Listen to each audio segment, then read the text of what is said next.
cadê o pessoal do... Quem que entrou? Mas tá entrando... O pessoal do apoio, tem alguma orientação geral ou não? Quem está no apoio aí? Eu não sei quem está no apoio.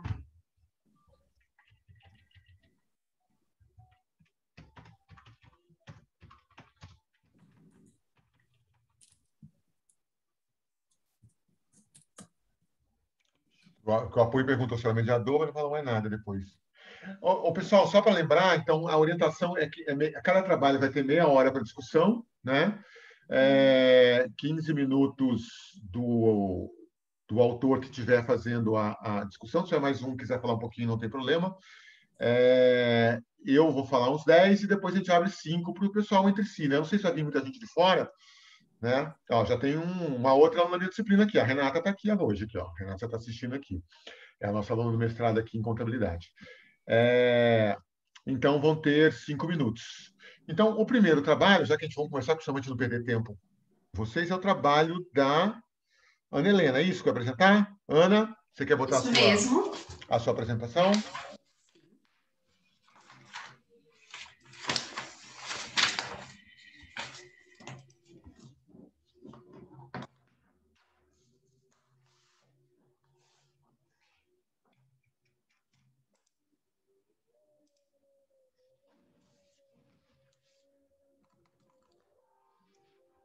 Então, vamos lá.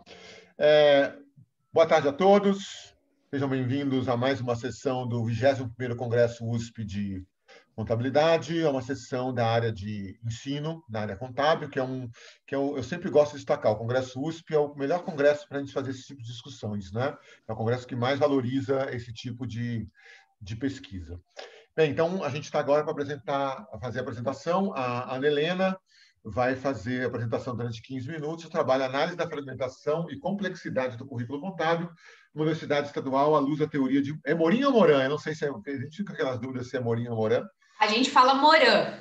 Moran, tá bom. Então é igual Bardan. É Bardinho ou Bardan. Bardan? É Bardinho? Isso é Bardinho ou mesmo. Bardan? É uma coisa, então. Então tá bom, Ana. É com você. São 7h02, você tem até 17h02, você tem 17h17. Ok. Então, boa tarde, colegas, né? Chamo de colegas porque todos somos pesquisadores, estudantes aí, né? Bom, então nós desenvolvemos esse artigo na disciplina de metodologia do ensino, né? Eu sou aluna do mestrado aqui da UniOeste, da Universidade Estadual do Oeste do Paraná, do campus de Cascavel, junto com a minha colega Jaqueline e o nosso professor Sidney. Bom, o nosso tema central, então, como já diz no título, vai ser currículo, fragmentação e complexidade. Bom, Guindani afirma que a educação, ela é a saída para muitos problemas da humanidade. Junto com essa narrativa, outros autores afirmam que o ensino, tendo em vista que ele é tão importante, ele precisa ser reformulado, precisa ser sempre atualizado, considerando-se as realidades atuais, seja na esfera das instituições ou na esfera pedagógica. Então, a educação, diante de tudo isso, ela é um tema que ela sempre vai estar no centro dos debates, seja debates que tratem de projetos de política social, tudo que diz respeito à sociedade, a educação vai ser um tema central. Para Pradebon et al., o momento atual ele é de complexidade. Quando a gente fala em complexidade, a gente precisa explicar que não é a palavra no seu sentido bruto, de algo complexo, algo difícil. Não. A complexidade nesse tema, ela vai tratar das coisas que se unem, das coisas que se misturam. Então, hoje, nós vivemos um momento atual de complexidade, de acordo com esse autor. Por quê? Porque não se pode mais isolar cultura, crença religiosa, contexto social, contexto político. Todos esses temas gerais, eles acabam se envolvendo. No entanto, de acordo com o Lo, ele fala que durante a evolução aí da ciência moderna, pensamentos iluministas, positivistas, eles levaram a sociedade a uma educação de situação fragmentada, que seria justamente o contrário da complexidade, né? Então, o que é a fragmentação? É quando as coisas se separam. Aqui, sim, é no sentido real da palavra. Então, para Morin, a sociedade moderna, ela possui elementos complexos e diversificados, e o ensino, a educação, ele precisa se adequar a essa complexidade. Para de Bon et al. Afirma novamente que o que se tem hoje em dia é a defesa dos saberes prontos, do tecnicismo, né, da especificidade, né? Cada pessoa se especializa em uma área ou em determinado tema. E isso acaba inibindo o desenvolvimento de novos saberes e subordinando o comportamento social a esse conhecimento, então, fragmentado. Então, Lowe, ele contribui ao afirmar que vai ser necessário a gente observar a dinâmica do ensino sobre a ótica, então, do currículo, a partir considerando a complexidade. Então, a complexidade, a teoria, ela é capaz de explicar toda essa fragmentação de todos os aspectos, principalmente das disciplinas, né, voltadas ao ensino. Alguns autores, então, como Magalhães Rocha e Damas, Maslow, Passos, buscaram identificar, trabalhar essa relação da complexidade, fragmentação e currículo nos seus trabalhos. No entanto, esses autores eles não especificaram currículo no ensino setor em ciências contábeis, que é o objeto, então, dessa pesquisa. Então, diante disso, nosso problema de pesquisa é como se desenvolve a complexidade e a fragmentação na dinâmica curricular de um curso de ciências contábeis. Então, o objetivo é analisar a dinâmica curricular desse curso de ciências contábeis em uma universidade estadual, à luz da complexidade e fragmentação do processo educacional. Esse estudo delimita-se a área de educação, né, as entidades educacionais públicas, no âmbito do curso de ciências contábeis. Bom, então, a fragmentação do conhecimento, complexidade e currículo. Como eu já havia falado, vou retomar um pouquinho para a gente ter bem certo esse entendimento, né? Então, Morin, o que ele fala sobre a complexidade? Que não se remete ao sentido de dificuldade ou algo confuso, mas refere-se àquilo que é tecido junto, aquilo que se mistura, aquilo que se une na unidade, então, e na multiplicidade. E ele também fala que o princípio do conhecimento é um princípio do conhecimento que busca unir novamente justamente aquela fragmentação que veio lá da evolução do racionalismo, né, do paradigma totalitário, do Fordismo, do Taylorismo, que setorizou toda a produção industrial lá na Revolução Industrial. E com isso, o que as instituições de ensino tiveram que fazer? Especializar a sua educação naquela época. E dessa forma o conhecimento foi fragmentado. Então, Morin, ele tenta buscar com essa teoria a complexidade, a reunificação desses saberes. Tratando um pouquinho sobre a complexidade e as ciências contábeis, então a complexidade ela é formada por uma teoria interdisciplinar, podendo ser desenvolvida por diversas áreas do conhecimento. Por isso que os pesquisadores das ciências sociais, com o tempo, eles acabaram se interessando por utilizar esses conceitos da complexidade na área das ciências sociais. E onde que entra a ciência contábil nesse sentido?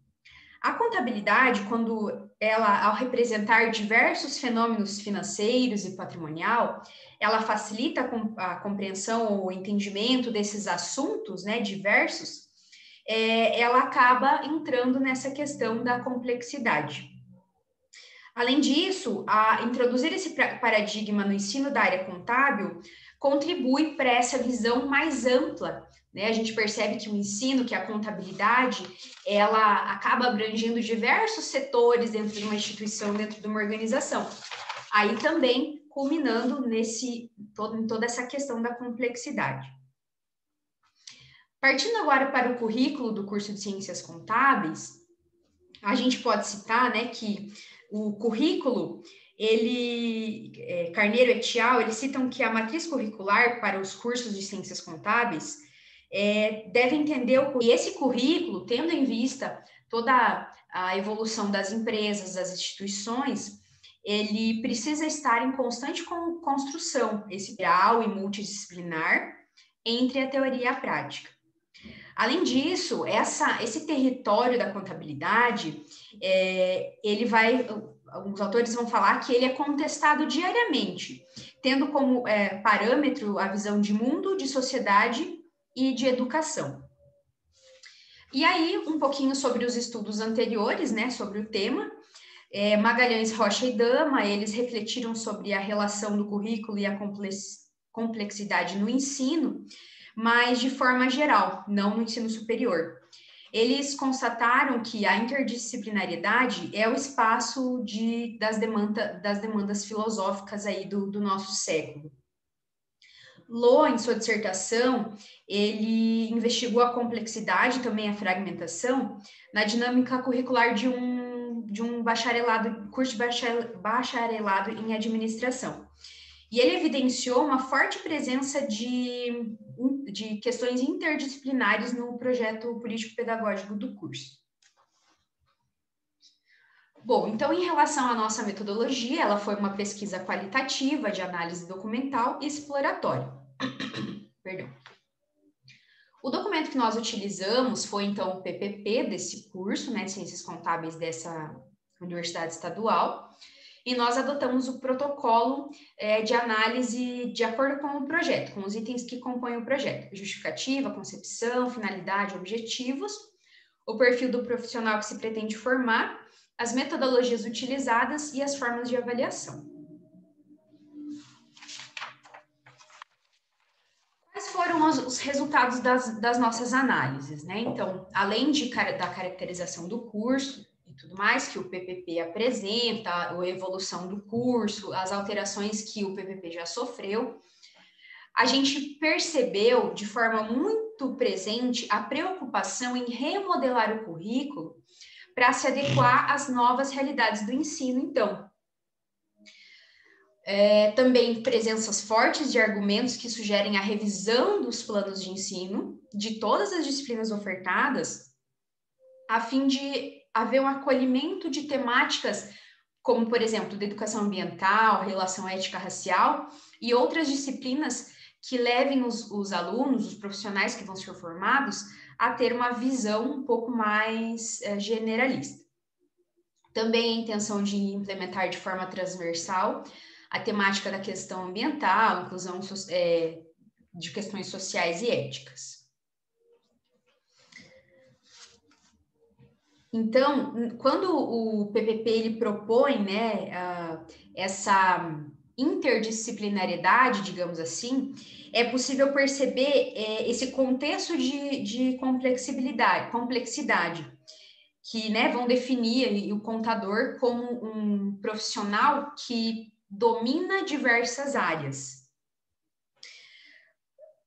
Em contraponto, nós observamos que no sentido de quando o PPP propõe o perfil desse profissional que vai ser formado, não identificou-se essa questão mais generalista de complexidade. Pelo contrário, nós identificamos certa fragmentação, porque identificamos que nas características que o PPP espera dos profissionais formados, que eles continuem sendo um pouco mais, tenham um conhecimento um pouco mais específico, ou seja, indo para o lado do tecnicismo, né? Então, dentre as análises, a gente conclui que elas demonstram que a complexidade se desenvolve sim no currículo, pois existe a preocupação com a formação menos tecnicista, por meio da proposição de alterações importantes, né, reconsiderações, inclusão de disciplinas de outros cursos também no hall de disciplinas. Foi percebido que existe a preocupação em conceber, então, uma proposta que possa implementar temáticas de questão ambiental, contabilidade ambiental, ética na profissão, valorizando, então, questões importantes do ponto de vista da complexidade. Assim, fica clara a presença de elementos relacionados à complexidade, mesmo tendo sido identificado certa fragmentação também. A nossa contribuição teórica e prática seria o aprofundamento da discussão desses temas nos currículos de cursos superiores, que pode levar à mudança nas práticas de ensino e, consequentemente, na prática profissional. As nossas limitações são que outras dimensões a respeito do currículo podem ser poderiam ter sido ampliadas, e então sugerindo para que pesquisas futuras incluam essas análises de outras percepções e também incluindo os envolvidos no desenvolvimento dos currículos, né? Que então essas pesquisas futuras conversem ou identifiquem a opinião, né, o ponto de vista e o envolvimento de professores, coordenadores de curso, coordenadores de centros, nessa análise de fragmentação e complexidade nos currículos. É isso. Muito obrigada. Obrigado, Ana. Ana, eu vou fazer algumas considerações. Quando a gente faz considerações para algum tipo de análise, às vezes entram aspectos técnicos, às vezes entram aspectos pessoais também, das percepções que a gente tem em relação a alguns pontos, né? Então, essa discussão em relação aos PPPs, a gente vê vários focos, né? Então, a gente vê, primeiro só lembrando, quando a gente fala de PPPC, né? Projeto Político Pedagógico de Curso, ele é muito mais do que simplesmente um currículo, né? Então, é toda a discussão onde eu estou, qual o ambiente que eu estou, o que eu estou esperando, quem é meu público, quem é o perfil dos meus egressos, aonde eu estou, né? Então, a construção do meu projeto pedagógico envolve essa questão ambiental. Quem são as competências que eu consigo criar com os docentes que eu tenho, né? Então, esse é um processo. E o currículo é só uma grade curricular, né? Vamos dizer assim, a grade curricular é só um dos pontinhos da qual ele é construído. Inclusive, essa questão da grade, dos conteúdos, muitas das bases, a gente vê muitos estudos que olham assim, olha a grade lá do currículo do CFC, a grade do currículo lá da UNCTAD, da ONU. Teve muitos trabalhos há um tempo atrás fazendo a discussão de currículos baseados nisso, né? Inclusive, eu não sei se você sabe, mas a base hoje legal para a construção de um currículo na área contábil são as diretrizes curriculares nacionais, são as DCNs, que a nossa da área contábil, infelizmente, é de 2004 e ninguém atualiza essa porcaria. Tá certo? A da administração atualizou ano passado. A da administração foi bem atualizada, bastante discutido, e parte dessa discussão, dessa fragmentação, vem da própria DCN. A de 2004 anterior era pior ainda, tinha conteúdos obrigatórios, tá certo? Mas parte disso, dos currículos, vem da base legal que eu tenho, né? Porque, às vezes, quando você é avaliado ou pelo MEC ou pelos Conselhos Estaduais de Educação, o avaliador tem que ter um documento para se basear, né? Então, parte dessa fragmentação vem do aspecto legal. Infelizmente, ela acaba surgindo desse aspecto, tá? Antes de falar um pouquinho dos pontos que você colocou, isso aqui vai ser o pessoal, tá? Que eu falei que às vezes a gente faz a análise pessoal. Eu não sei porquê, mas a nossa área tem que ter uma demanda monstruosa para fazer revisão. Até eco aqui, tá? E aí, a gente coloca conteúdo 3 páginas. O seu trabalho, das suas 16 páginas, tirando o que é revisão, quer dizer, o que é a bibliografia, e a revisão, sobrou 3 páginas. Vocês escreveram 3 páginas. Mas isso é uma crítica que eu faço à nossa área. Essa necessidade de ficar falando. Você já viu o artigo da área de medicina? Como é que é? Tem 4 páginas. Uma de introdução, uma de revisão, diz assim, ó, fulaninho falou isso, Beltrano falou aquilo. Você quer saber mais? Vai lá e lê, porque eu dei o link do trabalho dele. Tá certo? E aí, as outras 2, 3 páginas é resultado. Então, ou seja, 60% do trabalho é resultado.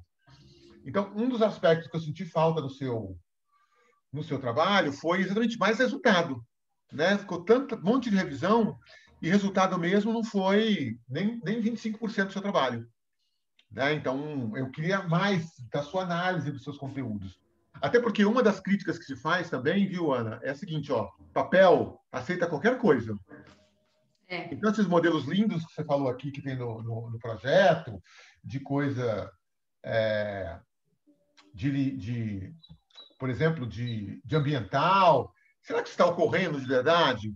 Porque uma das discussões que se faz hoje é o papel está lá, e a realidade é essa? Pergunta para colegas seus que são professores se eles conhecem o projeto pedagógico da faculdade que ele trabalha. Ele provavelmente não vai conhecer.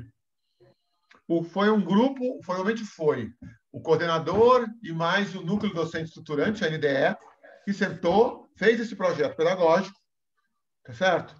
E lindo, o papel aceita tudo.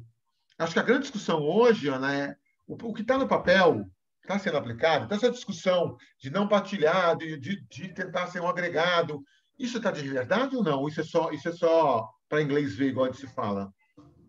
Eu acho que uma discussão que a gente precisa ter mais ampla, para você entender, é tudo bem, legal.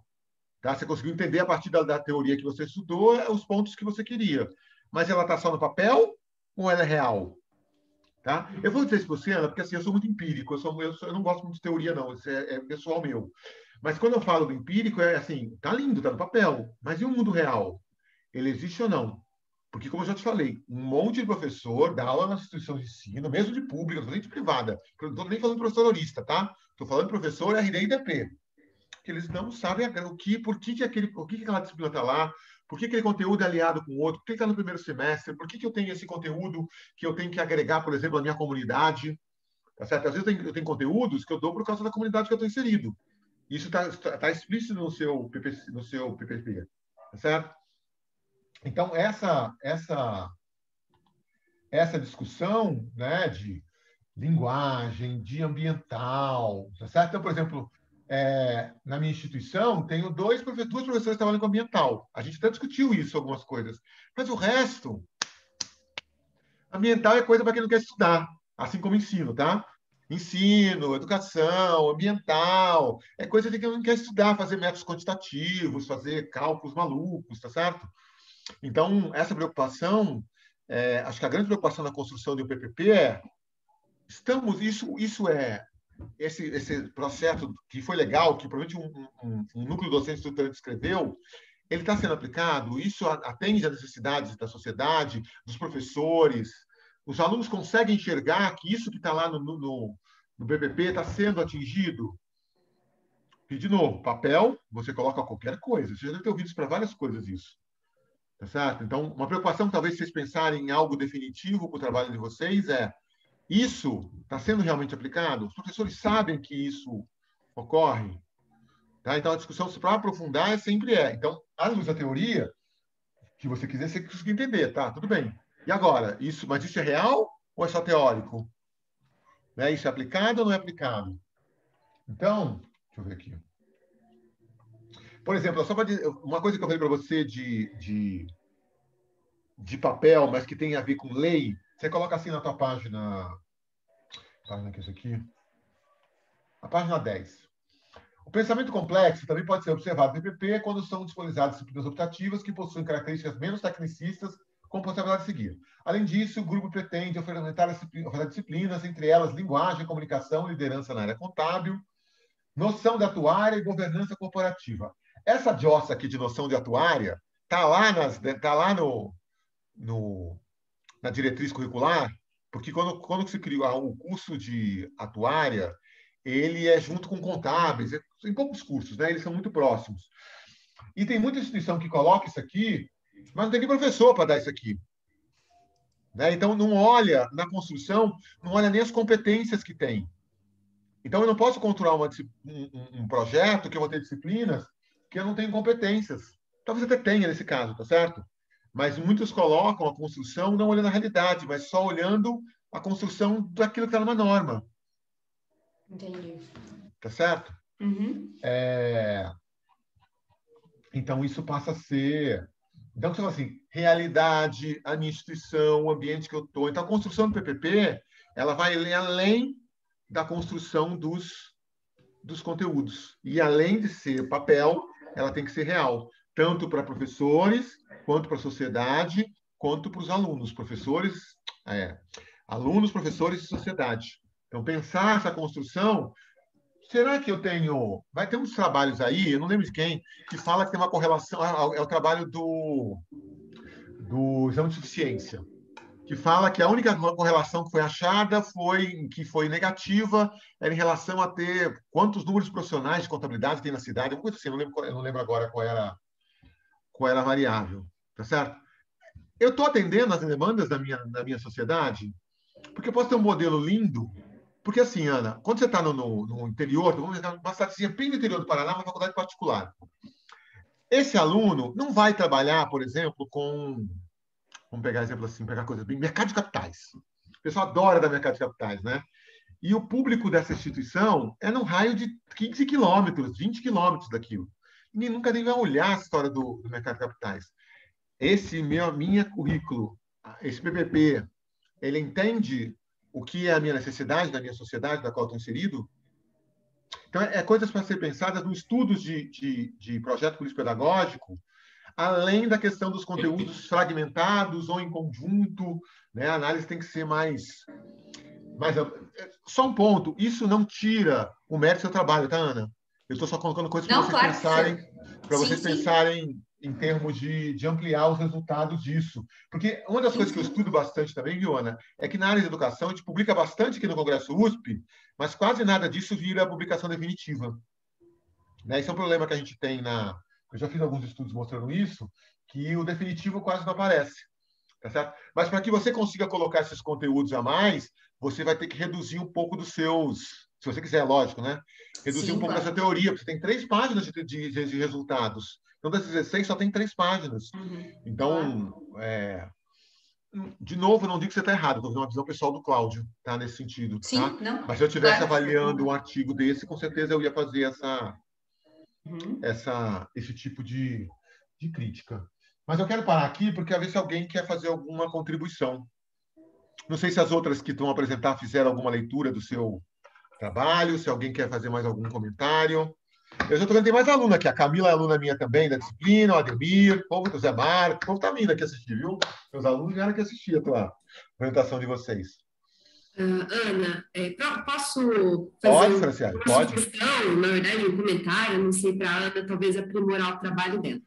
Eu falo que quando o professor Cláudio falou de atuária, para quem não me conhece, na verdade, acho que poucas pessoas me conhecem, já tem algum tempo que eu não vou mais para o USP, eu moro no interior do Paraná, numa cidadezinha de 70 a 80 mil habitantes, e para a gente ir até São Paulo, a gente tem que andar cerca de 80 quilômetros, pegar um voo a Maringá e ir para São Paulo, né? Então, basicamente por isso, inviabilidade. Eu sou professora colaboradora na Universidade Federal de Maringá, e eu dei atuária, Ana. As primeiras disciplinas foram perícia e atuária. Foram assim, então, e eu me vi muito com o que o professor Cláudio falou. Então, acho que o que dá para você, talvez, triangular o que você encontrou, talvez fazer algumas entrevistas com professores dessas áreas, porque, olha, é muito complicado. Por exemplo, eu sou da área de gerencial, área de educação, né? A gente falar de atuária, tanto é que às vezes a gente, toda a aula praticamente, fala assim, gente, isso aqui é noção de atuária, tem um curso para atuária atualmente, porque é muito complicado, a gente basicamente ensina sobre seguro, resseguro, concessão, a gente ensina um pouco sobre seguro, sobre previdência, só que cálculo atuarial, e isso está na área de contabilidade, sabe? Então, acho que você poderia, né, talvez triangular, ou fazer uma continuação do seu trabalho, fazendo entrevistas ou fazendo um tipo de questionário, um tipo de abordagem com professores que dão essas disciplinas correlatas, que não na verdade nem correlatas, né, mas disciplinas que não tem muito a ver, né? E, professor, por exemplo, auditoria. A gente sabe que tem que fazer auditoria, mas, por exemplo, aqui na minha cidade, um professor que dá auditoria não é um auditor. Por quê? Porque são professores, às vezes, colaboradores ou de dedicação exclusiva, né? Então, acho que, ou na área de sustentabilidade, que a gente sabe que às vezes alguns cursos têm. Então, uma sugestão, talvez, se você ou quiser aprimorar esse, ou dar continuidade, é você talvez fazer entrevistas tentando triangular, confirmando esse lado empírico com o que você teoricamente encontrou no modelo de documento. Eu acho que, quando o professor Cláudio falou assim, nossa, muito eu nos meus primeiros anos, né? Hoje eu estou há 5 anos na UEM, mas no meu primeiro e segundo ano eu dei atuária. E foi muito difícil mesmo. Então, acho que é uma boa oportunidade para você reforçar isso que você encontrou. Porque aí, por exemplo, as entrevistas ou até mesmo um questionário ia entrar justamente nisso que o professor Cláudio falou, né? Confirmar se realmente o que está na teoria, o que está no PPP está sendo aplicado de fato, né? No ensino, né? Isso, porque você pode até encontrar que é aplicado, mas você pode abordar também o quão o professor se sente apto ou suficientemente capaz de abordar aquilo, né? Porque nós, professores, a gente sabe, exceto quem, né, cidades maiores, os professores conseguem fazer consultoria, trabalhar no mercado, mas nós, do interior, a gente não lida quase com o mercado de capitais, como o professor Cláudio comentou, ou com atuária, ou peritos, por exemplo, aqui na minha cidade, a gente só tem 3 peritos. E são pessoas que eles não estão na academia, eles são totalmente da área prática. Então, até é uma briga que a gente tem, não é briga, né, mas é uma coisa que assim, a gente sempre vê. Por um lado, a gente tenta dar o melhor de si na sala de aula, só que, por exemplo, aqui o nosso regime de dedicação exclusiva impede que a gente atue na prática. E aí, muitas vezes, a gente não consegue trazer, né, com base suficiente o que às vezes a gente quer trazer para a sala de aula. E a gente sempre tenta fazer esse equilíbrio. É uma situação bem delicada, mas vale a pena ser discutida, eu acho. Legal, obrigada. Obrigada, Franciele. Ô, Franciele, sabe qual é o nome disso que você passou? Se chama pedágio. Pedágio. Professora nova, paga pedágio. Vai dar coisa que ninguém quer dar. A Marcele está aqui. A Marcele é a segunda autora. É uma amiga minha de, sei lá, a gente está desde o mestrado juntos. A Marcele já terminou o doutorado, eu estou fazendo meu doutorado, e a gente sempre trabalha junto. A Marcele está no pedágio da UFMS, que ela está sofrendo mais que tudo, coitada. É assim, é pedágio. Olha, passar por esse pedágio não é fácil. Boa tarde a todos. Ana, vamos tentar fechar aqui para dar exatamente os 30 minutos que a gente tinha. Espero que tenha sido útil para você as discussões que a gente trouxe aqui para você. E, de novo, eu não estou certo, eu não estou errado. São só pensamentos para você pensar no processo de evolução desse artigo, pensando em algo definitivo, ou ainda, viu, a gente tem algum aqui no Brasil, a Ana já apresentou esse congresso, pode apresentar em outro. Não, pode, se ela traz a evolução daquilo que foi feito, ela pode levar a outro congresso, porque na Europa isso é muito comum, a gente aqui que tem esse negócio, foi só congresso, não pode mais porque já apresentou. Não, é um processo evolutivo. Tem um artigo com o João Paulo, que se apresentou no artigo onde que foi? Acho que foi na Inglaterra, nos Estados Unidos, agora foi na Inglaterra. O artigo que a gente evoluiu, o mesmo artigo, mas ele em evolução, tá certo? Certo, professor. Agradeço, muito rica as tuas contribuições. Eu sou pesquisadora novata aí, né? Nem concluí o mestrado ainda, então todas as contribuições tuas e da Franciele com certeza vão ajudar a melhorar aí nosso trabalho. Obrigada. Essa é a ideia do congresso, viu, Ana? Isso. Que a gente possa evoluir, tá? Bem, agora é o trabalho da Lorena, é isso? Acho que você gosta da Lorena agora, né? Isso, professor. Você quer colocar a apresentação aí, Lorena? Vou.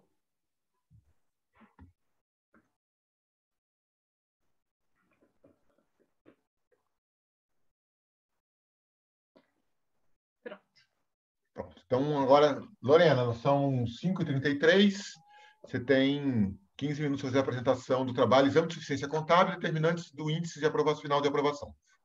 Boa apresentação. Obrigada, professor.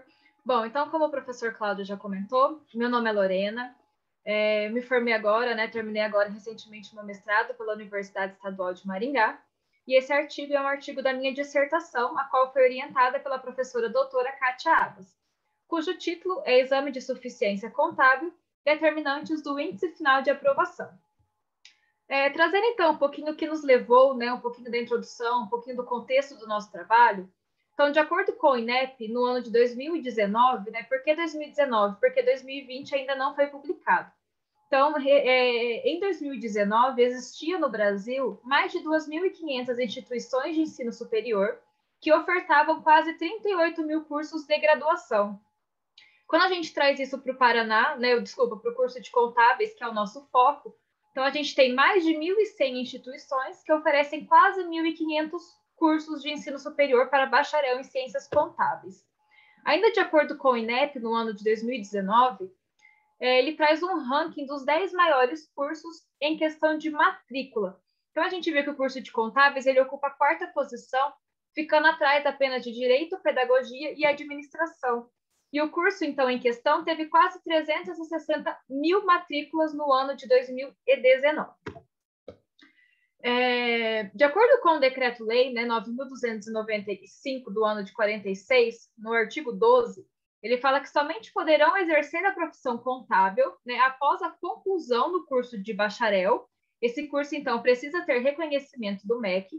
E esse aluno, além da conclusão desse curso de bacharel, ele também precisa de aprovação no exame de suficiência contábil e ainda registro junto ao Conselho Regional de Contabilidade. De acordo com o CFC, que é o Conselho Federal de Contabilidade, o objetivo, então, do exame é comprovar conhecimentos que o aluno desenvolveu durante o curso de contabilidade.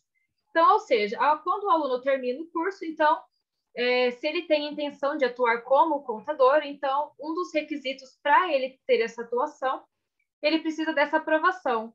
E esse exame é basicamente isso. Então, comprovar que o aluno aprendeu aquilo que ele precisaria durante o curso, digamos assim.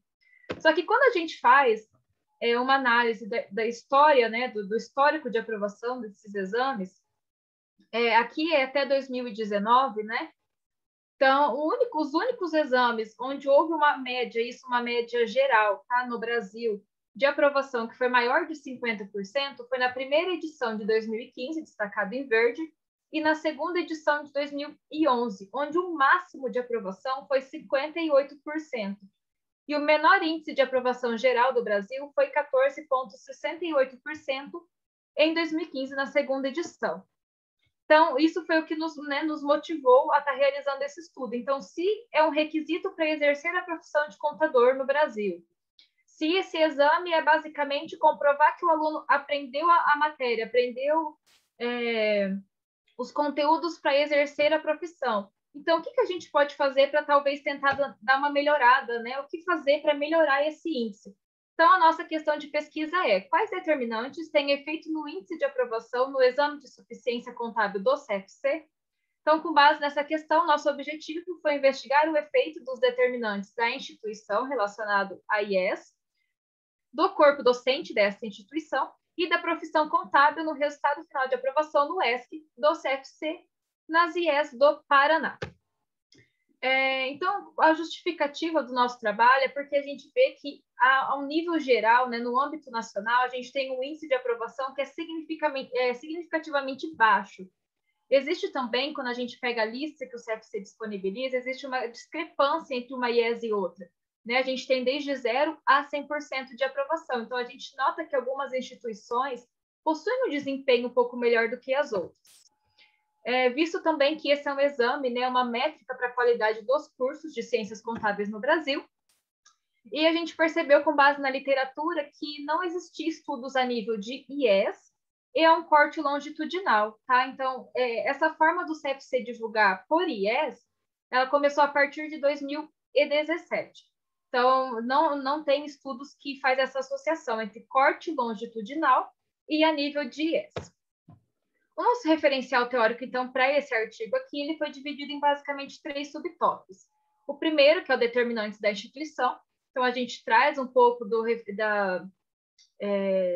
arcabouço teórico do que a gente tem, né, de estudos anteriores, que vai embasando, então, as hipóteses de pesquisa. E o mesmo é feito para o tópico 2.2, que é determinantes do corpo docente, e os determinantes, então, da profissão contábil. Nosso designer metodológico, então, esses foram alguns dos sites que a gente utilizou para estar fazendo a coleta de dados. Então, a gente utilizou o site do CFC, principalmente para capturar esses índices de aprovação.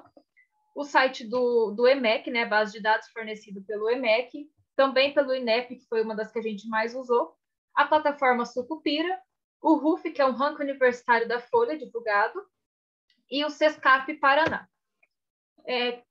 Com base, então, depois que a gente fez toda essa coleta de dados, a gente organizou em planilhas do Excel e os dados eles foram processados no software estatístico Staff. Então, a gente fez essa organização em planilhas para facilitar a importação desses dados para o software que a gente optou em estar utilizando.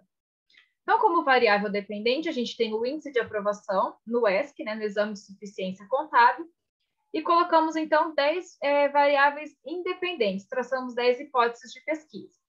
Então, a gente analisou a questão das contribuições das disciplinas cursadas. Então, isso aqui foi com base no relatório ENAD, que o aluno respondeu naquele questionário do ENAD. Se existe ou não pós-graduação stricto sensu no curso de Ciências Contábeis daquela instituição. A atuação do professor avaliada pelo aluno, com base no questionário do ENAD. O domínio do conteúdo do professor, também baseado na resposta do aluno, que preencheu o questionário do ENAD. A relação professor-aluno, também com base no ENAD, assim como as metodologias que esse professor utilizou, a utilização de tecnologias da informação e comunicação, que até acredito que o tema do próximo trabalho que a gente vai ver aqui nessa sala, a questão da média salarial do contador na cidade onde essa instituição está alocada, a abertura de mercado, que é o que a gente utilizou no ranking da Folha, e o número de organizações contábeis. Então, a nossa amostra final, ela foi composta por 83 cursos de ciências contábeis, de 68 universidades diferentes e 399 observações. Então, por que essa diferença em números de IES e de cursos? Porque, por exemplo, a UEM é uma instituição, porém ela tem campus em Cianorte e em Maringá, e o mesmo acontece para outras universidades, por isso que o número de curso é maior do que o número de IES. Para análise dos dados, então, a gente utilizou a estatística descritiva para conhecer um pouco mais a nossa amostra e utilizamos a regressão com dados em painel, isso porque a gente queria analisar num corte longitudinal de tempo. Então, quanto aos nossos dados, né, apresentação e análise dos resultados, o nosso modelo de painel foi um efeito fixo. Ele é um painel desbalanceado, ou seja, para cada ano que a gente analisou, ou melhor, para cada edição, teve uma quantidade diferente de amostra. Por quê? Porque a gente fez um filtro. Então, aquelas instituições que tiveram menos de 10 alunos inscritos, elas não entraram na amostra. Então, ele acabou sendo um painel desbalanceado, porque em algumas edições essa IES estava presente, em outros não. É um painel curto, porque ele tem uma maior quantidade de IES do que de anos comparados. Ele apresentou problemas de heterocadasticidade, porém não tem problemas de autocorrelação. Essa, então, é a saída da regressão do software. Aqui eu destaquei o que seria mais importante. Então, a gente tem que das 10 determinantes analisadas, 10 variáveis, apenas um se mostrou significativo, que é a quantidade de organizações contábeis. E com base na coluna do coeficiente, a gente vê que é uma relação negativa. Esse RHO, ele mostra tanto que o modelo explica, ou melhor, quanto que o modelo é explicado pelos efeitos fixos dessas instituições. E temos também que o modelo como um todo, ele é significativo. Aqui, então, em relação às hipóteses que foram traçadas, a hipótese 1 ela se refere à contribuição das disciplinas cursadas, ou seja, se na concepção do aluno, as disciplinas que ele cursou, né, se elas contribuíram de alguma forma para o conhecimento dele. Então, essa hipótese ela foi rejeitada. A gente não encontrou estudos que usaram da mesma base que a gente utilizou, que foi da opinião do aluno do ENAD, e a gente coloca, então, que seriam necessários mais estudos para a gente estar podendo fazer essa comparação, talvez numa amostra não foi, na outra, quem sabe, seja. O mesmo aconteceu, então, com a pós-graduação stricto sensu, também ela foi rejeitada. Na verdade, a gente acabou rejeitando porque ele acabou sendo omitido do modelo. Então, ou seja, como a gente utilizou o modelo de efeito fixo, o modelo entendeu que esta variável era um efeito fixo. Por quê? Porque não houve variação de um ano para o outro. Ou seja, a instituição que tinha pós-graduação em 2017 continuou com o curso em 2018 e 2019. A terceira, então, que era a reputação da IES, aqui teve uma pequena mudança. Eu acabei mudando no slide, porque depois que eu enviei para o Congresso, a gente acabou mexendo um pouquinho na dissertação e alterou esses dados. Mas essa variável aqui é como se fosse aquela abertura de mercado. Então, a reputação da IES também não foi significativo, mas ela não foi de acordo com o estudo que utilizou também dessa variável. Só que nesse estudo, eles fizeram uma regressão linear, e aqui a gente acabou fazendo com dados em painel. A quarta, que é a atuação do professor em pesquisa, também foi rejeitado. A 5, vou correr um pouquinho porque eu acho que está acabando o meu tempo. A 5 também foi em relação ao domínio do conteúdo do professor, na concepção desse aluno que respondeu, também vai contra a literatura, onde a literatura diz que quanto mais o professor tem o domínio desse conteúdo, melhor tende a ser o desempenho da turma. A relação professor-aluno também foi contra a literatura, mas talvez a gente coloque até que precisa de mais estudos, porque o que a gente mais encontrou na literatura foi relacionado ao ensino fundamental e infantil. Não teve, assim, muitos estudos que fizeram, a gente acabou não encontrando estudos que usaram dessa variável no ensino superior. A questão das metodologias utilizadas pelos professores também não foi significativo. E o que a gente também coloca é porque a gente não utilizou de uma metodologia em específico, que a maioria dos estudos acabam fazendo, pegando uma metodologia e aplicando. A utilização de tecnologias da informação e da comunicação também não foram, também foi uma hipótese rejeitada no nosso estudo, não tendo relação com o índice de aprovação. A questão da média salarial, aqui eu coloquei que foi aceita, porque, na verdade, assim, depois que a gente fez o trabalho, a gente acabou modificando algumas coisas depois do envio, ela acabou sendo significativa, mas o trabalho que a gente submeteu acabou não sendo. E a 10, então, que era a última, que era referente à questão do número de organizações contábeis, essa sim foi significativa, foi de acordo com a literatura, porém diferente do sinal que a gente esperava. A gente esperaria uma relação positiva, ou seja, quanto maior o número de organizações contábeis, mais esse aluno tende a ser, talvez se animar ou ser motivado e passar no exame. Só que, na verdade, ele mostrou uma relação negativa. Então, ou seja, quanto menor a oferta de trabalho, digamos assim, quanto menos organizações contábeis tem nessa cidade, maior tem de ser o índice de aprovação, e isso vai de acordo com o que diz a literatura. Então, como conclusão, a gente tem que dos 10 determinantes, apenas um, né, acabou sendo significativo. Ou seja, o que a gente pode tirar de base disso? Que em mercados mais competitivos, o desempenho tende a ser maior. Temos também que 90% do índice de aprovação da nossa amostra, que são as IES do Paraná, com mais de 10 alunos inscritos no exame, é explicado por efeitos fixos da instituição. Então, ou seja, a categoria administrativa, se é público, se é privada, a organização acadêmica, se é uma faculdade, se é uma universidade, o número de vagas, por exemplo, até mesmo a região onde essa universidade está inserida, porque muitos estudos já comprovaram que o fato de estar numa região ou em outra pode influenciar o índice de aprovação. Existe também a necessidade de maiores estudos para que a gente faça esse confronto, que talvez também se utilizem de métodos semelhantes para estar fazendo essa confrontação. Os resultados deste estudo não podem ser generalizados, visto que a gente fez essa limitação, né, apenas nas IES do Paraná. Sugere-se, então, para pesquisas futuras, aumentar o corte longitudinal. Então, aqui a gente só conseguiu analisar 2017, 18 e 19, porque foi a partir de quando o exame passou a fazer essa divulgação, que foi de 2017 para cá. E como contribuições, então, a gente tem as contribuições práticas, teóricas e sociais. Então, teóricas a gente vem para mostrar que não é só variáveis do aluno, da instituição ou do corpo docente, mas que determinantes, né, que variáveis da profissão contábil também podem ajudar a explicar esse índice de aprovação. Uma vez que uma instituição ela consegue trabalhar um pouco melhor isso, ela acaba aumentando o índice geral do exame, e com isso a sociedade acaba ganhando, né, profissionais talvez mais bem qualificados ou talvez mais bem preparados para o mercado. E talvez vocês podem falar, nossa, mas daí você pesquisou, e o que isso vai, né? O que o fato de ter mais organizações talvez pode ajudar a instituição a melhorar o seu índice, né?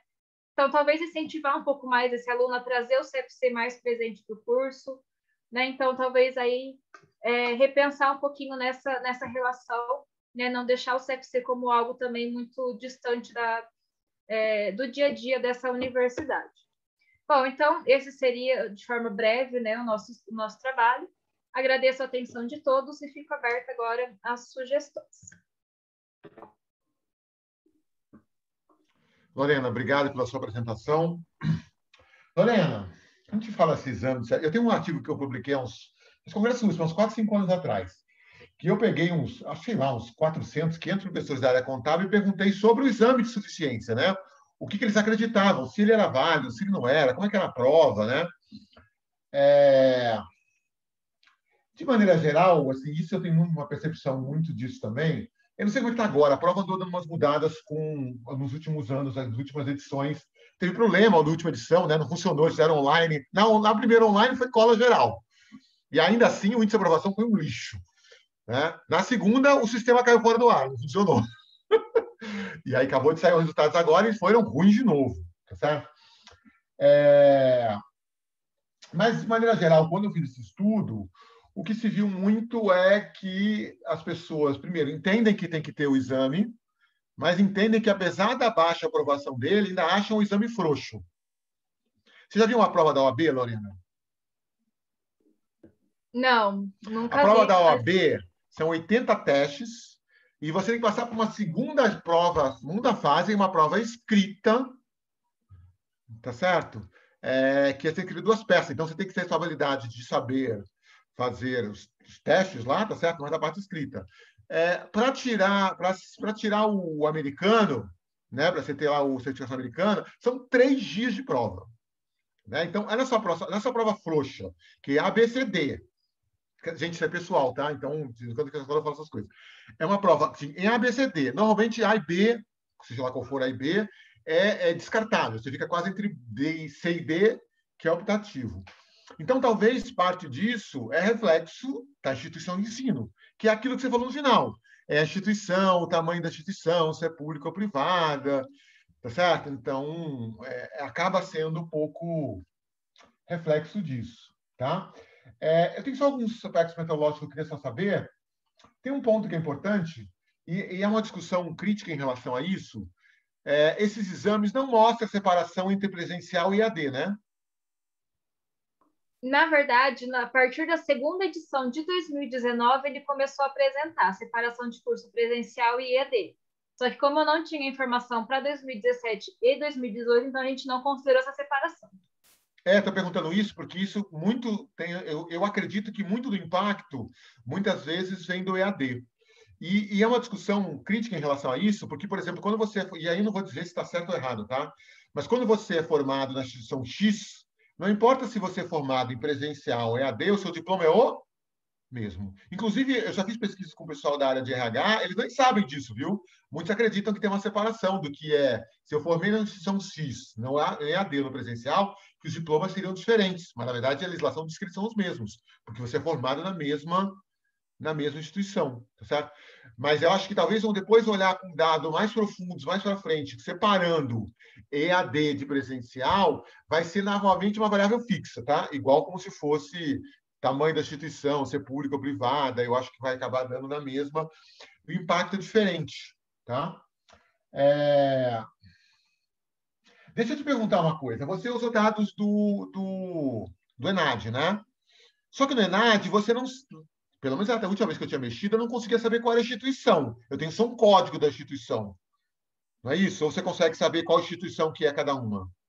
Consegue, porque quando você baixa o relatório do ENAD, ele tem um código, daí você joga esse código lá no EMEC, você consegue saber a instituição. Então, por exemplo, eu consigo saber se o curso é de contábeis de Maringá, se é de Cianorte. Então você pegou o dado do microdados, depois foi no relatório do ENAD para saber quem é a instituição, é isso? Isso mesmo. Porque no microdados não tem essa informação, né? Não, então tá bom. Porque eu sempre falo, isso é um outro problema, quer dizer, o ENAD você conseguiu cruzar. Outro grande problema que a gente tem para estudar o exame de suficiência é porque o CFC não fornece dados. As pessoas pedem, imploram, e eles não informam. Eu mesmo fiz várias solicitações, liguei para tudo que é lado, liguei para Curitiba, liguei para Brasília, mandei e-mail, abri fórum, abri um monte de coisa. E assim, é instituição pública. Tá certo? Tem que estar ali acesso à informação, tem acesso a essa informação. Eu não quero saber se foi a Lorena, a Marciele ou a Franciele que fez a prova. Eu quero saber que é da instituição A e pronto, só. Eu não preciso saber quem é cada aluno, quanto cada tirou. Porque a gente consegue entender, até para melhorar as nossas questões de aula, entender mais ou menos, olha, esses conteúdos da área da auditoria não está acertando ninguém. Então, será que eu posso melhorar minhas condições da minha aula? Ou será que o problema é a prova? Tá certo? Porque a prova até... O processo mudou, de como é que é a construção da prova. Antigamente, eu brinquei, era a Roberta, que era da UFC. Eu falei, Roberta, vocês fizeram uma prova questão igual de uma prova para outra, uma de perícia. Né? E foi uma questão igualzinha. Eu falei assim, Roberta, vocês fizeram um negócio desse. Mas essa questão de não ter acesso aos dados é muito ruim. Tá? Uma das outras variáveis que você usou foi o RUF. Me diz uma coisa, quanto você acredita na confiabilidade do RUF, mais na questão de mercado? Na verdade, eu acabei mais utilizando o RUF. A gente até ficou na dúvida, a gente coloca ou não coloca, né? Porque realmente não é uma fonte assim que talvez a gente confiaria tanto. Mas tinha um trabalho que utilizou e ele fez uma regressão linear. Então, ele só analisou aquele corte da edição de 2017. Então, como ele colocou que foi o primeiro estudo a utilizar, então a gente acabou testando ela também, só que daí nesse corte longitudinal e numa amostra um pouco diferente para ver se seria significativo ou não. Então, foi mais para testar essa variável que o estudo colocou como sendo nova.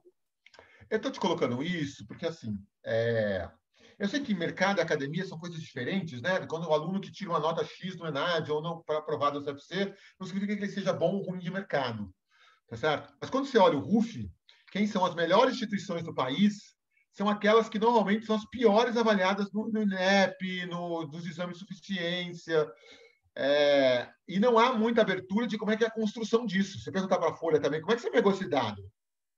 Você também não sabe.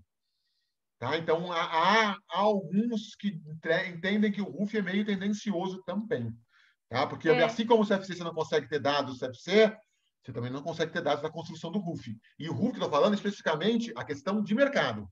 Como é que o mercado avalia aquela instituição de ensino?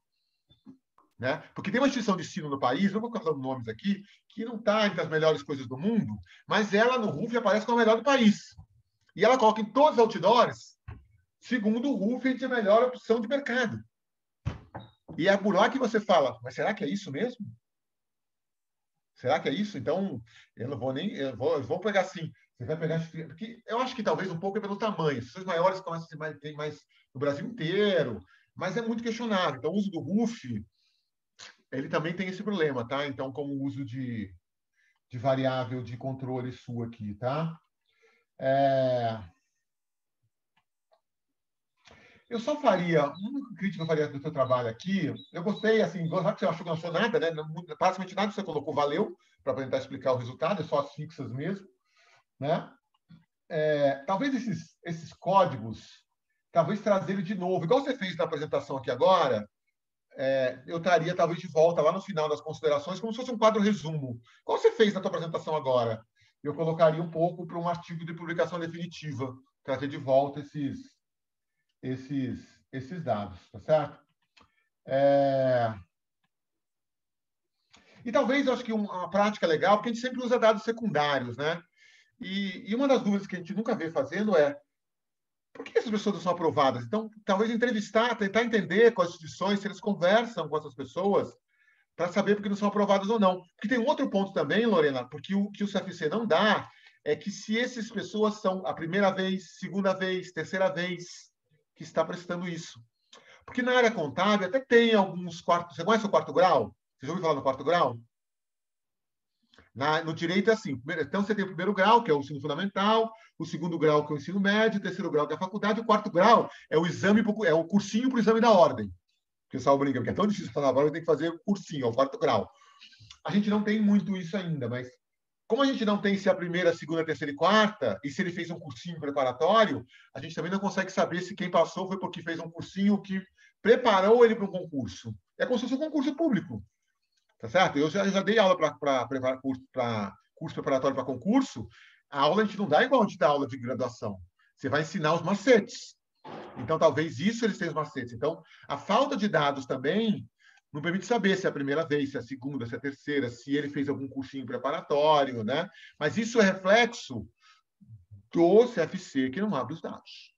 Né? Infelizmente, a gente não consegue evoluir para que tenha melhores resultados enquanto o CFC não der resultados. Mas eu gostei desse cruzamento que você fez, que chegou a mostrar que essas variáveis, a princípio, não são, e a negativa foi mais estranha, né? Onde tem teoricamente mais emprego, é que tem menor taxa de aprovação. Eu acho que minhas considerações eram essas. Tá? Tem alguém que quer colocar alguma consideração? Os meus alunos, se quiserem fazer alguma que estão aí também, tem vários deles aqui. Eles estão comentando no WhatsApp, viu? Eles não falam aqui, mas no WhatsApp, no grupo da disciplina, eles estão falando, viu? Alguém quer fazer alguma consideração? Você entendeu os pontos que eu te coloquei, Lorena? É assim, na verdade não é coisa que você vai resolver, mas são coisas que pode se pensar para próximos estudos.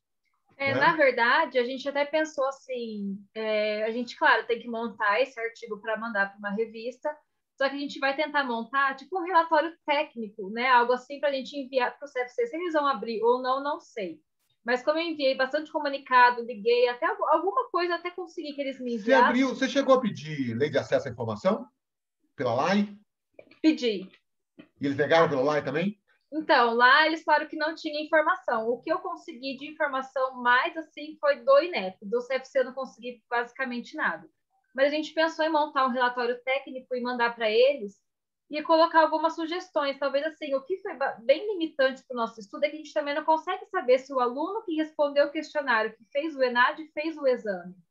Né? Então, talvez colocar no sentido assim, de o CFC disponibilizar um questionário ou talvez incluir algumas questões no questionário para que isso possa fazer com que as universidades tenham acesso e tentem trabalhar nisso para melhorar.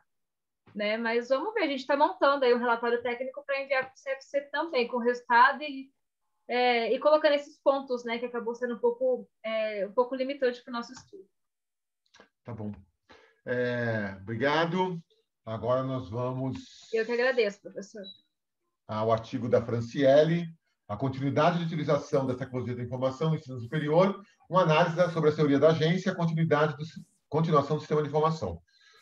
Qual é a tua apresentação, Franciele?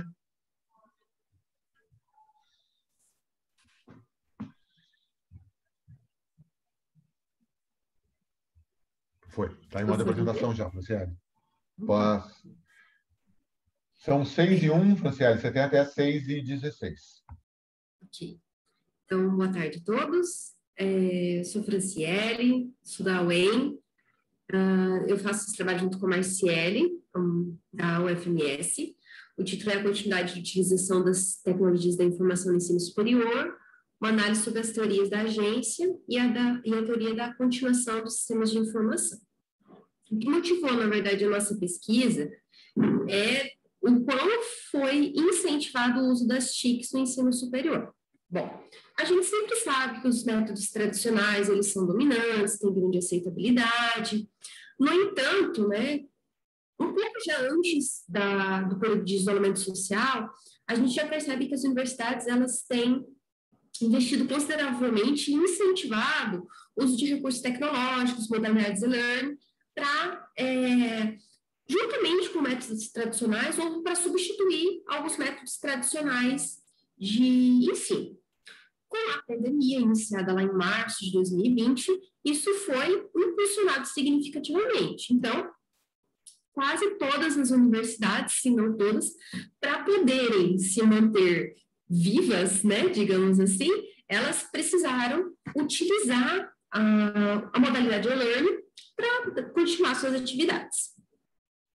Uma das vantagens que são dadas pela literatura é a flexibilidade que se tem com o uso dessas ferramentas. Então, você acessa conteúdo a qualquer lugar, a todo momento. Você tem a possibilidade de inserir diversos métodos, agilizar alguns processos, né? No entanto, também existem algumas barreiras quanto à aceitação, por parte dos alunos, por parte de professores. O nosso estudo, ele tem como foco adotar a análise sobre a perspectiva do docente, que é o professor. Essas barreiras, elas acontecem por situações de restrição pessoal, de dificuldade de uso, como também podem ser algumas barreiras em relação à satisfação, né, à confirmação das suas expectativas. E dado todo esse cenário, né, ou essa balança entre flexibilidade e algumas barreiras de aceitação, é que surge o nosso trabalho. Por quê? Esse trabalho, ele tem, diante de todo esse incentivo do uso da TIC como a única ferramenta, ou a única modalidade para ser utilizada, dado o período de pandemia, a grande pergunta é, tudo bem, está sendo usado nesse momento porque é a única ferramenta, e agora algumas cidades já estão no modelo híbrido, né? Mas e quando isso acabar? continuarão os professores a usar essas ferramentas? Ou quais as motivações que existem que podem exercer efeito ou que podem incentivar esses professores a continuar utilizando essas ferramentas do ensino superior? Dado essa pergunta, é que se tem o objetivo de verificar quais são essas motivações que exercem efeito sobre a intenção dos professores continuar a utilizar as ferramentas de tecnologia da informação no ensino superior. Como que é construído, né, essas motivações que a gente fala no trabalho? Sobre duas teorias. Então, por um lado, nós temos a teoria da continuação dos sistemas de informação, que prevê que existem algumas variáveis, algumas condicionantes que podem incentivar um professor a continuar utilizando ou uma pessoa a continuar utilizando. Então, por exemplo, o como ele percebe que é útil aquela ferramenta, quão satisfeito ele está com o uso daquela ferramenta, o quanto aquela ferramenta confirmou o que ele esperava de uso dela. E, por outro lado, a gente tem a teoria da agência, né? Onde agente principal, ou seja, instituição de ensino superior, pode usar de ferramentas, de meio, de estímulos para poder incentivar a continuação dessas ferramentas dentro do seu ensino. No nosso caso, nós estamos trabalhando com uma instituição que já usava, né, ainda que não integralmente as ferramentas, mas que já era estimulada, já tinha algum certo tipo de treinamento, já tinha um estímulo a usar metodologias remotas ou complementares no seu ensino. Partindo disso, a gente já tem, de certa maneira, o período de implementação. Então, os professores já conhecem essas ferramentas, já sabem que elas existem, já sabem como elas funcionam. O que a gente precisa saber é, dado que pode ser que alguns usam elas, ou usaram elas só como a última alternativa, o quão essas pessoas que pensam dessa maneira continuarão, né, ou quão significativo essas estruturas sobre a intenção desses professores continuarem utilizando. Dado todo aquele contexto de que a tecnologia da informação hoje já é considerada como uma alternativa bastante eficiente para complementar o método tradicional de ensino. Como fizemos isso? Uma instituição de ensino superior localizada aqui no nosso Paraná, a gente enviou um questionário online, a população-alvo são mais ou menos 115 professores, nós tivemos uma taxa de retorno de 46 professores, e nós tivemos um modelo estrutural. Então, nossa teoria, né, as duas teorias que respaldam a intenção de continuar usando as TICs, que está em verdinho um pouco mais escuro aí para vocês, ela é respaldada. Tudo que é em verde mais claro são respaldos da teoria da continuidade dos sistemas de informação, ou seja, a confirmação de utilidade, a satisfação com o uso, a utilidade percebida, que foi também construída a partir da teoria da agência, ou seja, dado que a nossa universidade já tem, ou a universidade de estudo, né, ele já tem um certo incentivo, né, ela já tem estruturas que potencializam esse uso, buscou-se verificar também se essas estruturas, se o conflito de metas entre universidade e professor, e se a aversão ao risco do professor também pode exercer algum efeito sobre a utilidade percebida, e aí, então, sobre a intenção de continuar. Dado isso, nós fizemos 8 hipóteses, sendo a primeira mostrando que a confiança dos professores, ela exerce o efeito, a confiança dos professores sobre o efeito das estruturas de incentivos fornecidas pela universidade tem um efeito positivo de intenção de continuar. A segunda hipótese verifica a utilidade que pode exercer um efeito positivo na intenção desses professores continuarem utilizando. A terceira, mede a satisfação sobre a intenção de continuar utilizando. A quarta, se refere ao conflito de objetivo ou de interesses que pode exercer um efeito impactando negativamente na utilidade percebida. A quinta, onde pressupõe, né, ou analisa e testa o efeito da utilidade percebida sobre a satisfação. A sexta, a aversão do risco em relação aos professores, impactando na utilidade percebida. A sétima, a confirmação das expectativas sobre a utilidade percebida, e a oitava e última, sobre a confirmação das expectativas na satisfação com o uso. Bem brevemente, sobre o perfil dos nossos respondentes, nós conseguimos perceber que o público, né, ou os principais professores, eles têm idade média de 26 até 45 anos, então considero um público relativamente novo. Estudamos com profissionais ou professores da área de negócios, basicamente, não são professores de outras áreas, o que pode ser aplicado em outras áreas.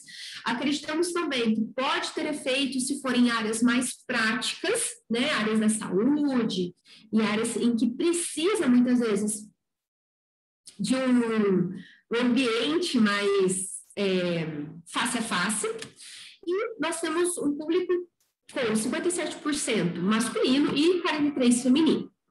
O resultado do nosso teste é este que vocês podem ver, a gente rodou lá no PLS. O poder do teste é de 85%, então, o poder de rejeitar a hipótese 2 é de 15%. No entanto, mesmo diante desse resultado, dado que nós tínhamos um número talvez um pouco limitado, né, de respostas, nós conseguimos inferir algumas prerrogativas a partir dos achados. Então, o que nós encontramos? A gente mediu essas 8 hipóteses e nós encontramos em apenas 2 delas a não confirmação. Então, eu vou dar foco, por questão de tempo, nas que a gente não conseguiu encontrar um efeito significativo. Então, nós só não conseguimos encontrar um efeito significativo nos incentivos da estrutura da organização para incentivar o professor a continuar. Então, percebemos que, com base lá na teoria da agência, que as estruturas de incentivo podem, né, estimular o professor a utilizar essas tecnologias da informação. Não se mostrou significativa no caso desse estudo. E nós também percebemos que a satisfação com o uso das TICs também não afetou a intenção de continuar utilizando essas tecnologias da informação no ensino superior. Isso quer dizer que H2, H4, H5, H6, H7 e H8, nós não podemos rejeitá-los, confirmando, então, os efeitos ou as relações que foram concebidas lá no modelo estrutural. Principais resultados e discussões. A gente percebeu que a utilidade afetou positivamente na intenção dos professores continuarem utilizando, ou seja, quanto mais útil eu percebo que é a TI, né, ou essas ferramentas que a gente usa complementar, mais eu vou usar. O conflito de metas entre, muitas vezes, a instituição e o professor, um pouco diferente do que a gente esperava, né, porque o efeito foi positivo, mas talvez um pequeno conflito de metas, ou seja, se o professor ainda pensa que aquela ferramenta é útil, ele vai continuar utilizando ela. Próximo ponto que a gente encontrou é que a utilidade percebida também pode afetar na satisfação com o uso da tecnologia. Uma certa aversão ao risco, eu tenho medo de usar a tecnologia, vai que não dá certo, né? Isso afetou negativamente a utilidade. Então, quanto mais medo o professor tem, quanto mais receio ele tem, quanto mais ele se sente não preparado, isso vai afetar negativamente na sua utilidade, na utilidade que ele percebe da ferramenta. A confirmação das expectativas, ou seja, deu certo tanto quanto eu esperava. Melhora a utilidade percebida das TICs e a confirmação das expectativas também melhora a minha satisfação com o uso delas. Isso vai ao encontro de vários estudos que já percebem, só que agora a gente achou, né, isso também depois da Covid, né, ou quase no finalzinho dela, já com uma pré-volta às aulas. Sobre as considerações finais. Então, esse era o nosso modelo, a gente tinha como objetivo verificar quais foram as motivações. Encontramos que muitas das motivações que foram elaboradas no nosso modelo foram confirmadas. No entanto, 2 delas não foram, os achados não podem, né, inferir que elas sejam verdadeiras. Então, a satisfação com o uso, ela não afeta positivamente ou não se mostrou, né, afetar a intenção de continuar, mas a confirmação das expectativas afetou a satisfação com o uso. As estruturas de incentivo, que é quando a universidade ela estimula, né, o professor a utilizar as tecnologias de TI na escola, na universidade, também não mostrou significativo no nosso caso. As demais variáveis todas foram significantes quando a gente mostra essa relação do modelo. Para encerrar, o que a gente tem, o que foi percebido, né, como achados nós das autoras? Que a efetiva continuidade de uso das TIs nos parecem ser que estão relacionados a uma perspectiva de valor do seu uso. O quanto o professor acha que pode ser útil, que pode ser valorável, que pode incrementar no seu ensino. A gente tem que também levar em consideração, nesse caso, que existem algumas disciplinas que podem ter barreiras em relação ao conteúdo programático, né? Que são limitados quanto ao uso de TI. Até mesmo porque pode ser que precise da face a face, né, mais fortemente para poder ter eficiência ou poder atingir os seus objetivos. Isso pode depender de disciplinas. Isso, como sugestão para pesquisas futuras, outros estudos, eles podem ampliar essa amostra, podem dividir entre instituições públicas e instituições privadas, nós podemos segmentar por diferentes cursos, ou seja, deixar uma visão mais global, né, entre tipos de tamanho de cidades, enfim, são várias sugestões que a gente tem para pesquisas futuras. Acho que é isso, deu meu tempo. Muito obrigada e fico aberto às sugestões. Ficamos, né, Márcia? Acho que a Marcele está aí ainda.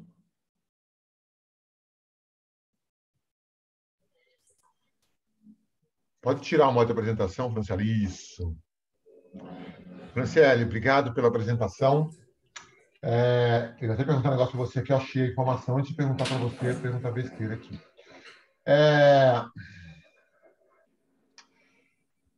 Franciele, eu vou colocar dois aspectos. De novo, vou falar que a história do pessoal e o aspecto técnico, tá?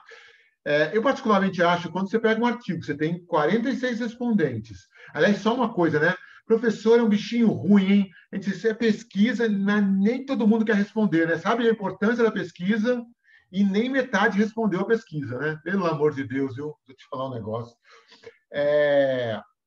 Eu particularmente acho que a gente perde muito dado, muita informação, quando eu transformo isso nesse modelo com regressão, sei lá, com modelo que se use, e eu não sei informação nenhuma do questionário. Não sei o que você perguntou, não perguntei, não sei padrão de resposta, não sei se homem e mulher responde igual, né? Mas isso é particular meu, Franciele. Assim, eu não sei não sei como que você perguntou, que escala você perguntou, qual foi o padrão de respostas. Então eu não sei.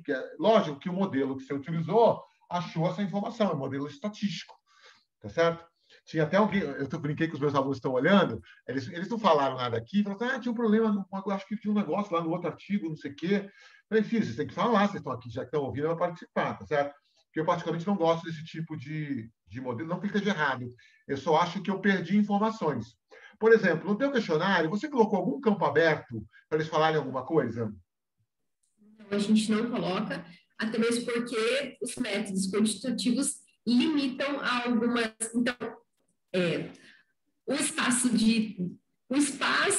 a gente não permite que a gente aprecie o questionário, mas seria uma alternativa bastante viável para a gente solucionar isso, professor.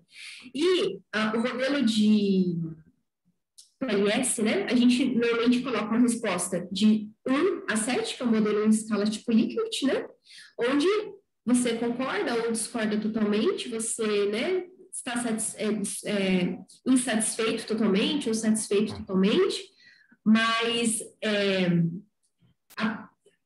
o questionário fica um pouco longo, né? E dado que todo mundo tem questão de falta de tempo, ninguém pode responder, enfim, nós tivemos que mandar uma vez, reforçar, mandar outra vez, e depois reforçar e pedir outra vez para responder, mas não foi colocada uma questão aberta pela proposta do modelo não utilizar, mas talvez poderia sim ter colocado, porque sim ou porque ele acha que não iria continuar realmente. Por que eu te falo isso, Franciele? Eu trabalho com questionário, minhas pesquisas todas trabalham com questionário, eu tenho pesquisas com 2, 3 mil pessoas respondendo, tá? As perguntas abertas, Franciele, ela te explica algumas coisas. Então, a pessoa coloca uma informação lá, que não é a Franciele falando. Então, é um professor X, de X idade, mulher, está trabalhando com isso tal. A gente não está, eu acho que isso eu vou continuar, porque os alunos se envolveram mais. Por exemplo, brincar de Kahoot, por exemplo, né? A tecnologia, o pessoal na aula de disciplina que eu dei, a gente usou Kahoot, tem gente que nunca tinha conhecido o Kahoot, né? Mas tem gente que o Kahoot não sabe usar fora do computador. Eu conheci o Kahoot fora da época da pandemia, numa palestra. Tá certo? Dá para usar sem ser com um aluno virtual, mas os professores não sabem. Então, quando você tem um campo aberto, que seja, deixa algumas considerações, o que você acha sobre esse assunto, não precisa ser para cada pergunta, entendeu? Te explica muita coisa, mas muita coisa.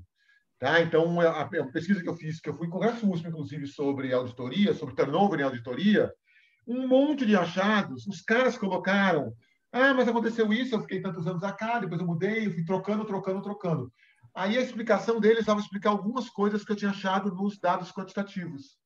Então, quando fizer um questionário, sempre deixe. Tem gente que preenche, tem gente que não preenche, não é obrigatório. Mas ele te dá uma riqueza de informações que você não consegue, às vezes, só com os dados quantitativos achar. Tá certo?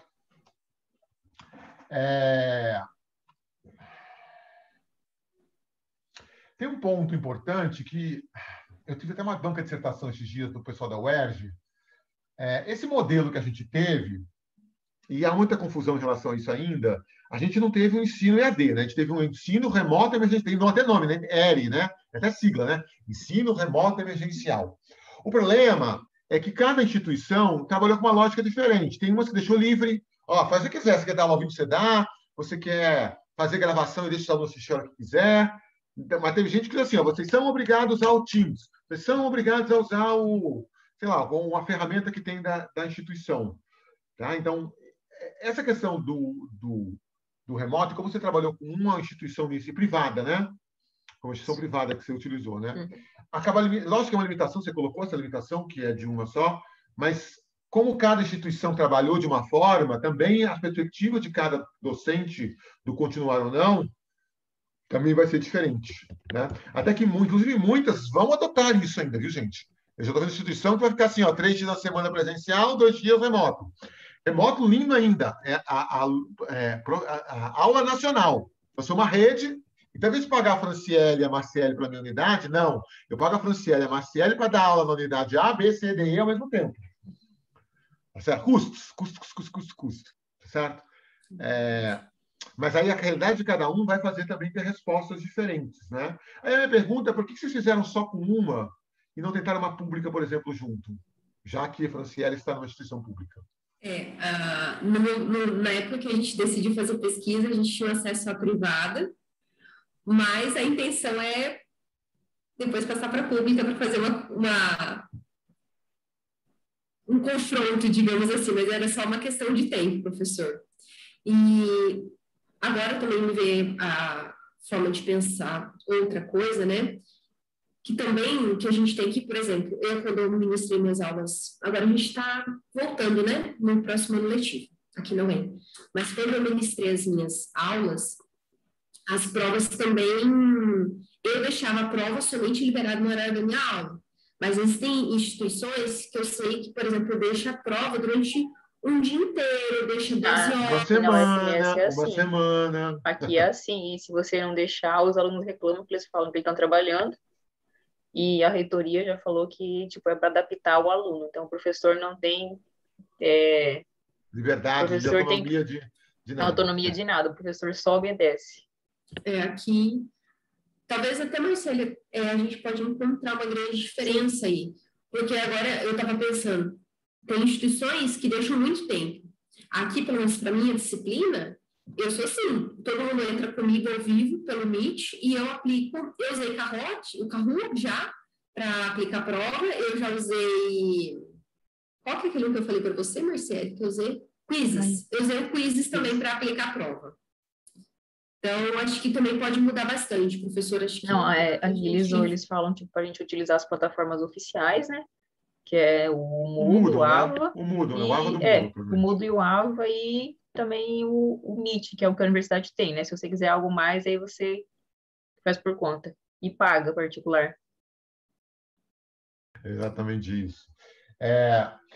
Aí, na sua figura 1, você colocou lá a estrutura dos instrumentos. Legal. O problema só é que eu não sei o que você escreveu lá dentro, né? Eu não sei qual é a sua questão.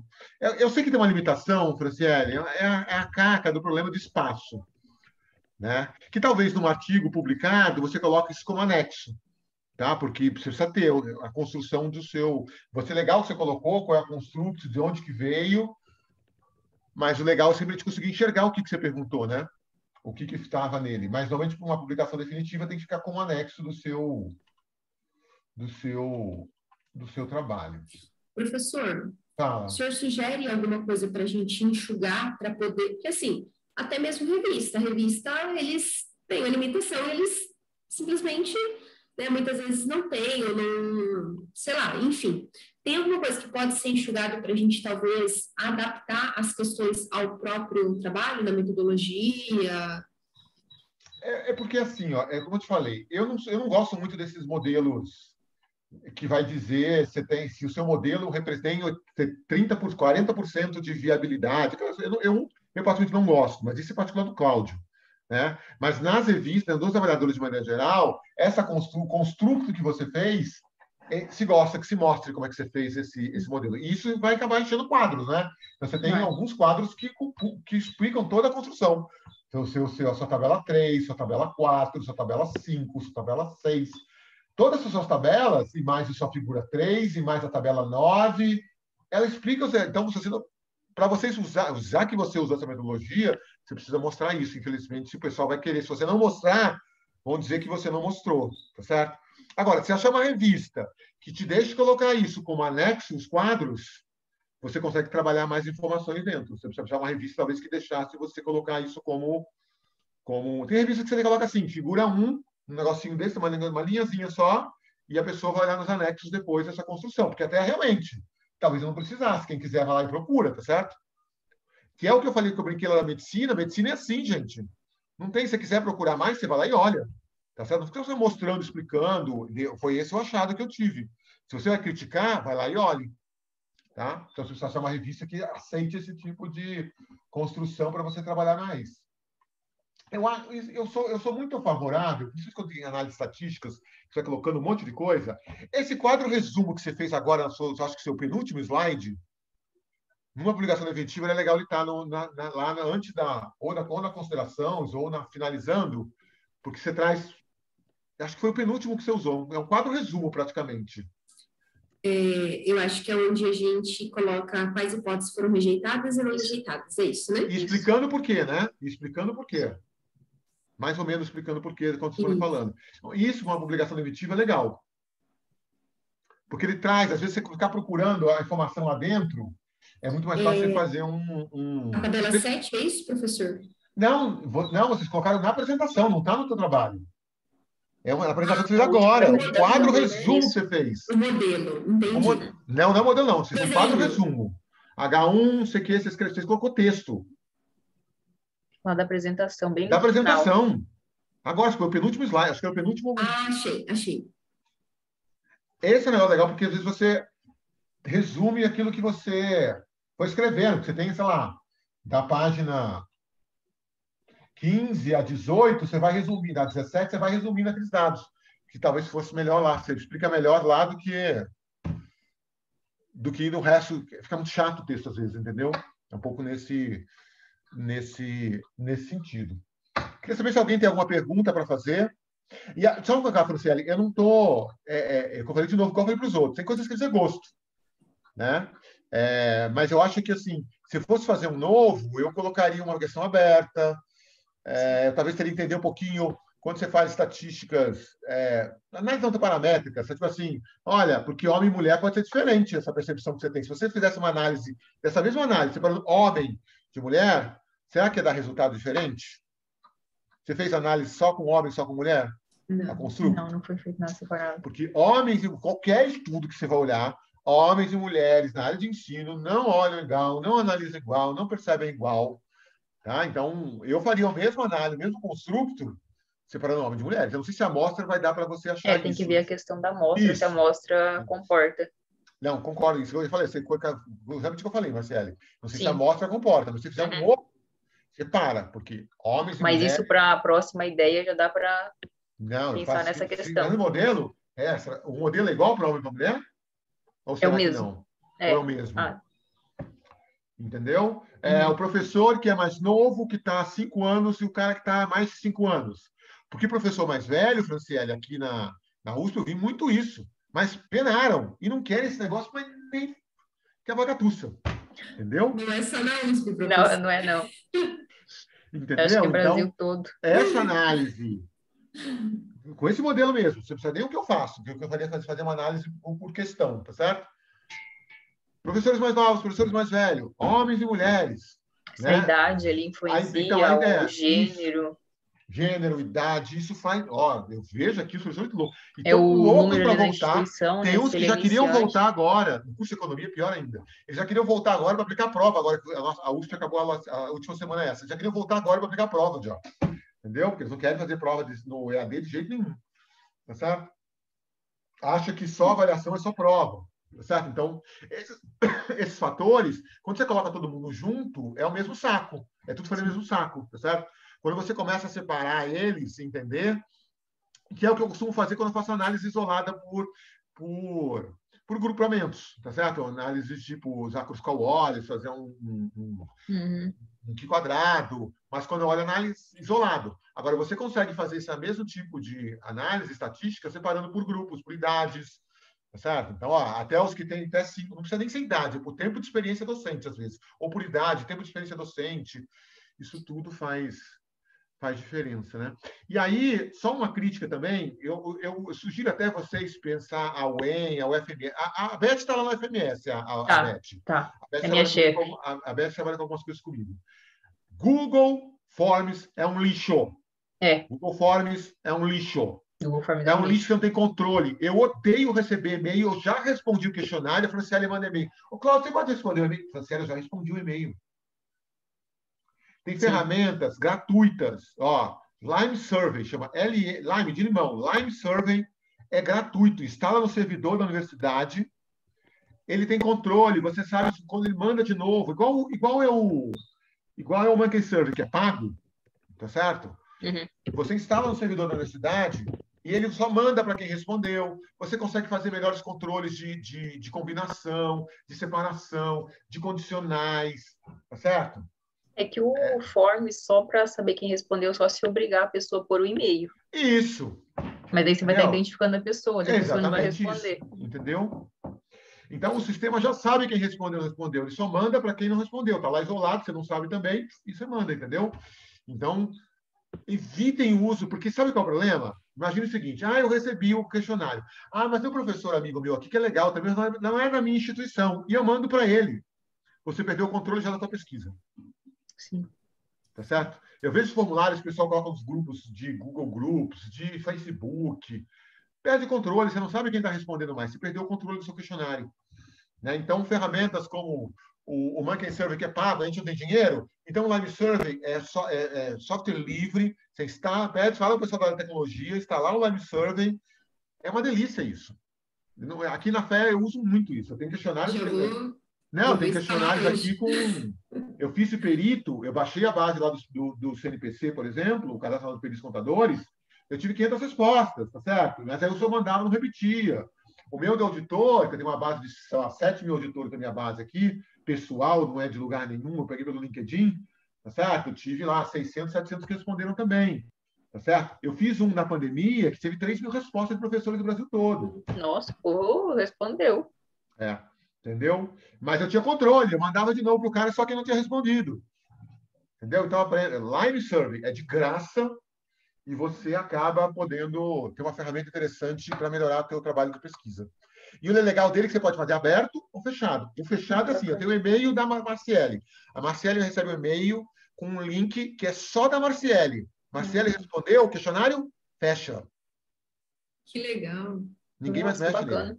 O Monkey Survey faz isso. Faz. Só que ali só a parte paga. Ou a versão gratuita você não consegue quase nada. Não, você não tem. É igual o Kahoot lá para muito pouco. Tá certo? Então, é uma ferramenta muito boa. Né? Então, só sugestão para todos que estão aqui, inclusive, para isso. Certo? Alguém tem alguma colocação do trabalho das meninas? Eu acabei voltando e falando, deixa ninguém falar. Alguém, gente? Não? Ó, tem aqui a Renata, que foi aluna minha, a Patrícia, a Lucileide, a Thalita, a Helena, Cheise, o Zé Marco, que é aluno meu também aqui agora, o Vitor, as outras que estão apresentando também. Alguma colocação? Não? Gente, acho que é isso, então. Queria agradecer a presença de vocês para assistir os trabalhos das meninas. As mulheres dominaram aqui essa sessão. Quer dizer, as mulheres do Paraná, né? Porque os 3 trabalhos são do Paraná, né? As mulheres do Paraná dominaram Não, tem no Mato Grosso do Sul e no meio. Não, isso. É que os trabalhos são do Paraná, das faculdades do Paraná. Pronto. É, tudo do Paraná. Mas você estava no Paraná antes, né, Marcele? Também, Eu tava. Então, pronto. Você não fala... Como é que fala que o pessoal... Catarina, não é Catarina. O pessoal fala que é doce de leite quente do dente da gente, não é isso que fala? É. Não, mas eu sou do Mato Grosso do Sul, mas uma parte é do Paraná ali. Já sou mais de lá do que daqui.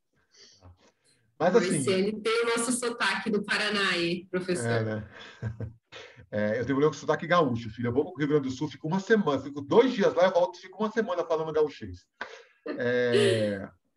Mas eu queria agradecer a todos que participaram, as meninas pela apresentação. A ideia do congresso é essa, é evoluir, né? Trocar experiências e que a gente, tipo, que eu dei para vocês sugestão agora de todo mundo que puder usar esse Lime Survey, que é software livre, vai evoluir a questão da pesquisa na nossa área contábil, tá certo? E só para mostrar que essa área de ensino contábil, na área de educação contábil, ela é tão importante quanto a área de finanças, de gerencial, de societária, tá certo? De auditoria, de perícia, ela é tão importante quanto qualquer outras áreas, porque tem gente que acha que quem estuda isso não sabe estudar as outras coisas, porque é preguiçoso e vagabundo, ou é ruim mesmo, tá? Desabafo isso. Mas é isso, gente. Parabéns a vocês. E a gente se vê aí pelo Congresso e talvez nos próximos anos também, tá bom? Um abraço, muito obrigada. Obrigada. Até mais, gente. Professor, muito obrigada pelas contribuições. Eu sou desbocado mesmo, viu, gente? Eu sou desse jeito assim, viu? Não me liga, não. Tchau, gente. Tchau, gente. Tchau. Se o pessoal do Congresso vai fechar a sessão aí.